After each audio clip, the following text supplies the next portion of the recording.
요즘 나이 들면서 뭐가 많아지느냐, 퇴행성 관절염이 많아지고 있어요. 퇴행성 관절염이라고 해서 병원에 가면 수술을 합니다. 뭐 요즘은 30대도 퇴행성 관절염이 있고 40대도 있고 50대 60대 되면 상당히 많아지지요. 70대는 말할 것도 없이 많아지고, 퇴행성 관절염은 뭐냐, 끔과 같이 3, 4mm 정도 되는 이렇게 3, 4mm 되는 이런 납작하게 이렇게 생겼죠. 이런 것들이 붙어 있어요. 그래서 퇴행성 관절염은 이걸 달았다고 그래요. 이렇게 많이 쓰기 때문에 달았다고 그래요. 60이 넘고 70이 넘으면 달았다고 하면 말이 되지요. 요즘 퇴행성 관절염이 20대도 있어요. 미안하지만 30대도 있습니다. 그러면 20대, 30대, 40대에 있는 퇴행성 관절염이 있는 그 사람과 70대에 있는 퇴행성 관절염이 있는 사람과 차이가 뭡니까? 제가 오늘 퇴행성 관절염에 대해서 자세하게 말씀을 드릴 테니까 여러분들이 참고를 하시면 좋아요. 물론 제가 이렇게 말씀드린다고 해서 저인데 찾아오실 분들이 아니지만은, 그러나 어떤 사람에게는 제가 드린 말씀이 도움이 되기 때문에 제가 이 말씀을 드리는 거예요. 퇴행성 관절염 때문에 무릎을 수술해야 된다고 하는 진단을 받고 저한테 찾아오신 85세 되신 할아버지가 계셨어요. 할아버지는 이 오토바이를 세 발 달린 오토바이를 타고 다니는 회장님이신데 유명하신 분이에요. 마을에서 유명하신 분이에요. 아들은 고등학교 교사이고 며느리도 교사입니다. 분이 병원에 가니까 무릎이 아파서 병원에 가니까 퇴행성 관절이라 그래가지고 수술을 해야 된다 그런 거예요. 도망 다니다가 하도 못해서 저를 찾아오신 거예요. 혹시나 하고 찾아오신 거예요. 저한테 치료가 될 거라고 생각하지 않았어요. 할아버지 말씀이니까. 그래서 제가 할아버지한테 말씀을 드렸어요. 제가 엄지발가락하고 둘째 발가락하고 그 사이에 태충을 제가 만져가지고 퇴행성 관절염으로 인해서 다리가 아파서 걸어 다니지 못하기 때문에 지팡이를 짚고 다니는 사람들을 많이 봤어요. 제가 작년에 큰 누나가 돌아가셨는데 장례식장에 그런 친지분 중에 어떤 분이 그렇게 오셨어요. 몇 분 오셨어요. 그렇게 계단 내려다니기 힘드니까 겨우 걸어 오셨어요. 태충 하나를 가지고 엄지발가락과 둘째 발가락 그 사이에 태충 하나를 가지고 이렇게 만져줬어요. 한 10분 만져주고, 할머니 한번 걸어보세요. 그랬더니 이 할머니가 지팡이를 놓고 걸어가신 거예요. 좀 더 웃긴 이야기 할까요? 그 중에 한 3분 정도 이렇게 저한테 치료를 받았는데, 치료라고 하는 거 있습니까? 그냥 지압식으로 이렇게 손을 만져주는 거예요. 제가 호주머니에 칩을 하나 넣어 다니고 있어요. 이게 이제 실리콘으로 만드는 건데 이렇게 몰랑몰랑해요.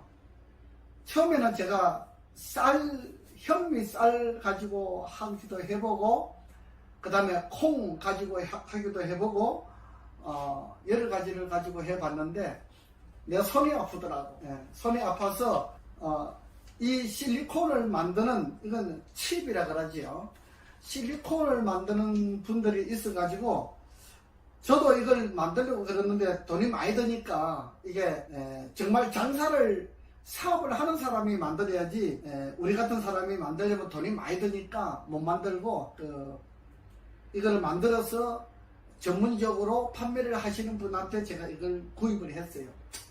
그래서 이걸 만지고 태충을 이렇게 만져줬는데 한 10분만 만지면 돼요. 그래서 할머니 한번 걸어보세요. 할아버지 한번 걸어보세요. 그랬더니 걸어보니까 걸음이 잘 걸어지거든요. 다리가 편하잖아요. 지금 저희 집에 오시는 분들이 전부 다 다리가 아픈 분들이 많아요. 허리가 아프다, 옆구리가 아프다, 골반이 아프다, 이런 분들이 많이 있어요. 그 다음에 무릎이 아프다, 퇴행성 관절염이다, 이런 분들이 많이 있어요.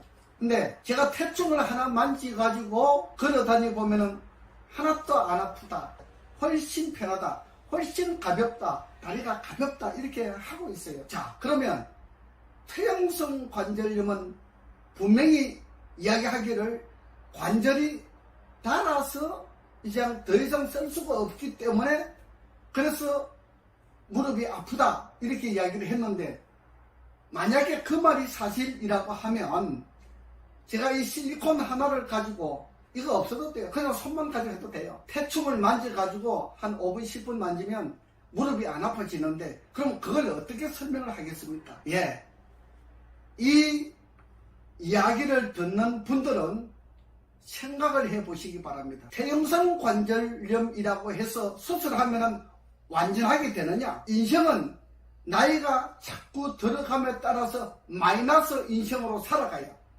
마이너스 인생으로 살아가는데 그것이 완전하게 된다고 하면은 어느 누가 안 하겠습니까? 퇴행성 관절염이라고 해서 수술을 해도 잘하면 5년 정도 지나면은 다시 아파요. 다시 아프면 그때는 어떻게 할 겁니까? 수술을 못해요. 수술을 할 수가 없어요. 수술한 자리를 어떻게 수술할 겁니까? 못하는 거예요. 여러분, 퇴행성 관절염은 분명히 말씀드리지만은 닳아서 그런 것이 아니라고 하는 것을 저는 말씀드립니다. 내 이야기를 듣고 저한테 상담을 하시면 내가 10분만 만져서 정말 걸어가도 괜찮다, 다리가 안 아프다 하는 것은 해드릴 수가 있습니다. 그런데 뭐 믿음이 없는 사람은 할 수 없고, 한번 믿어보고 싶은 사람은 저한테 오시면 해드립니다. 그 다음에 그것이 맞다고 하면 그 원리를 가지고 제가 뭐 한 달을 하든 두 달을 하든 치료를 해가지고 수술하지 않아도 되도록 그렇게 해드리고 있습니다. 와가지고 지금 한 3개월 됐는데, 근래에 나이 많으신 85세 되신 할머니께서 퇴행성 관절염 때문에 수술을 하려고 그렇게 하셨어요. 그래서 제가 엄지발가락하고 둘째 발가락 그 사이에 태충을 만져가지고 할머니 한번 걸어보시라고 그랬어요. 그랬더니 훨씬 가볍다 그래요. 안 아프다 그래요. 그래서 지금 수술 안 하고 계세요. 그래서 퇴행성 관절염 때문에 무릎이 아프시니까 무릎을 안 아프게 하는 방법이 또 있습니다. 제가 그래서 대나무를 하나 드렸어요. 대나무를 드리고 그걸 매일 하루에 아침 저녁으로, 할머니들은 연세가 많으신 분들은 뭐 일하러 다니는 거 아니시잖아요. 그래서 아침 저녁으로 텔레비 보면서 30분씩 밟으세요. 계속 밟으면요 이 관절이 좋아집니다, 여러분. 예, 이 관절이 좋아지게 하는 방법은 그냥 이렇게 밟으면은 여러분들 싱겁지요. 치료가 많이 안 되는 느낌이 있잖아요. 이 통대나무를 절반 이렇게 잘라가지고 반토막 된 거 있지요. 이게 반 된 거. 이걸 놓고 한 70cm 짜리, 이게 대나무 이렇게 있잖아요. 파는 거 있잖아요. 그거 사서 놓고, 요즘 파는 거 뭐 한 10,000원, 15,000원 밖에 안 해요. 그걸 계속 텔레비 보면서 이렇게 밟으시면 돼요. 이렇게 계속 밟으면 30분씩, 하루에 30분 이상 아침 저녁으로 2번만 밟으면 퇴행성 관절염이 없어집니다. 퇴행성 관절염이 없어져요. 또 하나 방법이 있어요. 스포츠 댄스 할 때 우리가 기본 동작 배우는 거 있잖아요. 이렇게 걸어가는 거 기본 동작 배우는 거 있지요. 기본 동작을 잘 하면요 퇴행성 관절염이 없어집니다. 미안하지만. 자, 퇴행성 관절염은 없어졌기 때문에 수술해야 된다 그러는데 어떻게 이런 치료 방법이 있느냐, 살아나느냐, 이걸 지금 이야기하고 있잖아요. 분명히 말하지만은 퇴행성 관절염은 다른 것이 아닙니다. 감기가 전염병이 아닌 것처럼 감기는 얹혀가지고 감기잖아요. 얹혀가지고 머리가 아프고 배가 아프고 콧물 눈물이 나고 하는 것이 감기예요. 얹힌 거예요. 뭐 의학을 하는 사람들은, 많은 사람들은 뭐 전염이 된다 이렇게 이야기를 해요. 왜? 이 코로나 바이러스처럼 전염이 되는 줄 알아요. 코로나 바이러스 같은 그런 종류 아닙니다. 그와 마찬가지로 퇴행성 관절염은 우리가 물론 다리를 무리하게 사용하기 때문에 다리가 아픈 것은 있어요. 그건 맞아요. 그리고 나이 들어감에 따라서 왜 퇴행성 관절염이 생기느냐, 이거 분명히 아셔야 돼요. 여러분, 밥을 두 끼 먹는 사람은요, 밥을 두 끼를 먹기 때문에 우리 몸에 분이 흡수가 안 되는데 가장 흡수가 잘 안 되는 곳이 어디냐? 무릎이에요. 무릎, 다리예요. 나이가 들어감에 따라서 혈액순환이 잘 안 되는 사람들이 많아요. 어디가? 다리가 혈액순환이 잘 안 돼요. 그럼 잘 돼요. 손과 팔은 잘 되는데 다리가 순환이 잘 안 돼요. 그래서 저한테 와서 BRT 마사지를 받아보시는 분 중에서 이렇게 다리를 마사지 해보면 감각이 없는 분들이 많이 있어요. 실제로 보면은 50%는 감각이 없어요. 세포 조직이 죽어가고 있다 이 말이에요. 밥을 두 끼 먹으면 세포 조직이 죽어가요. 그래서 밥을 두 끼 먹으면 퇴행성 관절염처럼 무릎이 아파요. 무릎이 아픈 사람은 밥을 반드시 3끼를 먹어야 돼요. 그 다음에 밥을 두 끼 먹으면 또 어떤 현상이 생기느냐, 여러분 몸에 피부병이 있잖아요. 가려움병, 피부병, 이런 병들이 많이 생기는데, 그 다음에 불면증 있는 사람들이 밥맛이 없어서 밥을 잘 안 먹어요. 밥을 두 끼를 먹습니다. 그렇게 밥을 두 끼를 먹다가 보니까 여러분들 아무런 이유가 없는데 무좀이 생긴다, 섭진이 생긴다, 이거는 전부 다 밥을 두 끼 먹어서 그래요. 그 다음에 엄지발가락이 이렇게 돌아가요. 이렇게 돌아가지요. 오른 발가락은 오른쪽으로, 왼 발가락은 왼쪽으로, 엄지발가락이 이렇게 돌아가요. 돌아가는 것은 왜 돌아가는지 아십니까? 돌아가는 것은 잠이 부족한 사람은 돌아갑니다. 밤잠을 최소한 6시간 내지 8시간 자는 사람은 몸이 정상적으로 건강해요. 근데 잠을 하루에 3시간, 4시간 밖에 못 잔다. 그러면요, 이 몸 전체가, 얼굴 전체가 마치 사람이 바짝 말란 모습으로 변화가 생기는 겁니다. 얼굴이 이렇게 정상적인 것 같은데 자신은 그걸 잘 몰라요. 제가 보면 그것이 나와요. 바짝 말란 것처럼 개구리 있잖아요. 개구리를 얼굴이 바짝 말라 들어가는 모습이 나와요. 잠이 부족하면 그렇게 되는 거예요. 그래서 잠이 부족하면 또 어떤 현상이 생기느냐, 응고가 된다 그러잖아요. 여러분들 목, 어깨가 많이 아프신 분들, 뭐 우연히 그냥 자꾸 목, 어깨가 자꾸 아프다 하시는 분들은 잠이 부족한 사람이에요. 잠을 충분하게 자주면요, 목, 어깨가 안 아파요. 그 다음에 밥을 3끼 먹으면 목, 어깨가 안 아픈데 밥을 2끼 먹으면 목과 어깨가 아파요. 이상한 논리지요. 이거는 정확한 진리입니다. 이것을 잘 습득하고 따라 하시면은 여러분들이 가지고 있는 질병 50%는 치료할 수가 있어요.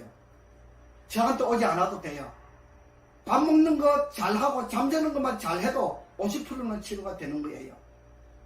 우리에게 여러 가지 병들이 많아요. 나이 들어감에 따라서 자꾸 몸이 가렵다, 뭐 알레르기 생긴다, 뭐 두드러기 생긴다, 이런 분들, 그 다음에 잠이 부족한 거예요. 그런 현상이 있어요. 그 다음에 나이가 자꾸 들면서 그 다음에 뭐가 많이 생겨요? 눈병이 많이 생겨요. 안구건조증, 녹내장, 백내장, 황반변성, 시력장애, 이런 이 눈병이 많이 생기는데 그것도 잠자는 거 하고 밥 먹는 거 하고 관계 있어요. 매우 깊은 관계가 있어요. 그래서 밥을 제때 3끼를 먹어야 돼요. 밥을 제때 잘 먹고 잠을 제때 잘 자는 사람은 병을 예방할 수가 있고, 또 혹시 병에 걸렸다 할지라도 이 규칙을 잘 지키면 치료할 수가 있어요. 자신이 스스로 치료할 수가 있어요. 저를 찾아오지 않아도. 오늘은 제가 관절염에 대해서 말씀을 드리잖아요. 퇴행성 관절염에 밥을 3끼 먹지 아니하면 퇴행성 관절염이 온다고 하는 이야기를 하다가 보니까 제가 다른 생각이 나서 말씀을 드리는 거예요. 그 다음에 퇴행성 관절염이 오고 다리가 아프고 몸이 아프다. 여러분, 술, 담배를 먹으면 안 돼요. 술, 담배, 커피를 먹으면 안 되는 거예요.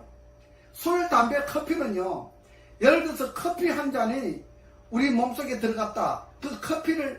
그 커피 한 잔을 씻어내기 위해서 물을 얼마나 많이 먹어야 되느냐? 페트병이 있잖아요. 10병을 먹어야 20리터죠. 30병을 먹어야 60리터죠. 60리터의 물을 먹어야 커피 한 잔을 먹은 것을 씻어낼 수가 있어요. 얼마나 몸이 독하게 만드는 건지 몰라요. 우리 몸의 세포 조직을 얼마나 괴롭히는 것인지 몰라요. 커피를 많이 먹으면 우리 세포 조직을 다 죽이는 거예요. 그래서 우리 몸이 자꾸 병이 생기는 겁니다. 여러분, 몸에 병이 많은 사람은 커피를 줄이세요. 커피를 줄이고 커피를 먹지 않아야 돼요. 이 좋은 물이 있는데 왜 커피를 먹습니까? 커피는 우리 생명세포를 죽이는 거예요. 생명세포가 죽어나는데 몸이 안 아플 수가 있습니까? 밥을 2끼 먹으면 죽어요. 그래서 얼굴이 자꾸 작아지는 거예요. 이렇게 밥을 2끼 먹거나 1끼 먹는 사람은 작아지는 거예요. 다른 한 끼는 과일만 가지고 식사를 한다. 아무 소용이 없어요. 예, 과일이 아무리 영양가가 많아도 밥은 반드시 있어야 돼요. 건강관리를 잘 하고 싶으면 밥을 시키 먹으라. 그 다음에 잠을 제때 자야 돼요. 잠을 안 자는 사람은 생명세포가 죽어나는 거예요. 생명세포가 죽으면 뭐예요? 피가 죽으면 암덩어리가 되는 거예요. 피가 죽으면 혈액 암이 된다 이 말이에요. 잠이 부족한 사람은 혈액 암이 되는 거예요. 뭐 1년, 2년은 잘 모르지요. 보통 8년, 10년이 지나야 암덩어리가 나타나는 것을 검사를 하면 나타나요. 그래서 사람들이 어저께 검사했는데 암이 아니었는데 오늘 검사하니까 암이라고 판정 나오는 사람들도 있어요. 여러분, 어떤 사람들은 그런 경험을 하신 분들이 있잖아요. 그거는 바로 이 검사는 그 시스템 속에 포함이 될 때 그때 나타나는 거예요. 그러나 암이 만들어지기 전에 우리 생활 습관을 잘 측정하고 체크하게 되면은 그걸 예방하고 바르게 고칠 수가 있는 겁니다. 여러분, 제가 오늘 퇴행성 관절염에 대해서 이야기를 하는데 혈액암까지도 이야기하고 눈병까지 이야기하고 피부병까지 다 이야기하고 있잖아요. 자, 퇴행성 관절염을 하나를 관리하기 위해서 밥을 제때 잘 먹어야 되고 잠을 제때 잘 자야 됩니다. 그렇지 아니하면 퇴행성 관절염은 생기는 겁니다. 퇴행성 관절염은 누가 붙인 이름이냐? 이 의학을 하는 사람들이 붙인 이름이에요. 왜? 퇴행성 관절염을 치료할 능력이 없으니까 수술하라. 그래서 수술해가지고 먹는 사람들이 퇴행성 관절염이라고 하는 이름을 만든 거예요. 퇴행성 관절염이라고 하는 것은 없는 겁니다. 이 세상에 퇴행성 관절염은 없는 겁니다. 그 이름을 붙인 사람들은 의학을 하는 전문가들이 수술을 해가지고 돈을 벌어 먹기 위해서 만들어 놓은 용어예요. 잘 알아셔야 돼요. 그래서 의사 말을 잘 듣는 사람은 의사 말대로 살다가 빨리 죽어요. 병을 고치지 못하고 죽어요. 그러나 우리가 의학 공부를 한 사람들이 병원에서만 근무하는 것은 아니잖아요. 개인적으로 근무하는 사람들도 있어요. 개인적으로 치료하는 사람들도 있어요. 그런 사람들의 말을 잘 들으면 대체의학요법으로 우리가 그 이야기를 잘 해드리고 있는 겁니다. 이것을 잘 가다마 듣고 이것을 잘 순종하면 좋은 결과를 가질 수가 있는 겁니다. 오늘은 퇴행성 관절염에 대해서 말씀을 드렸습니다.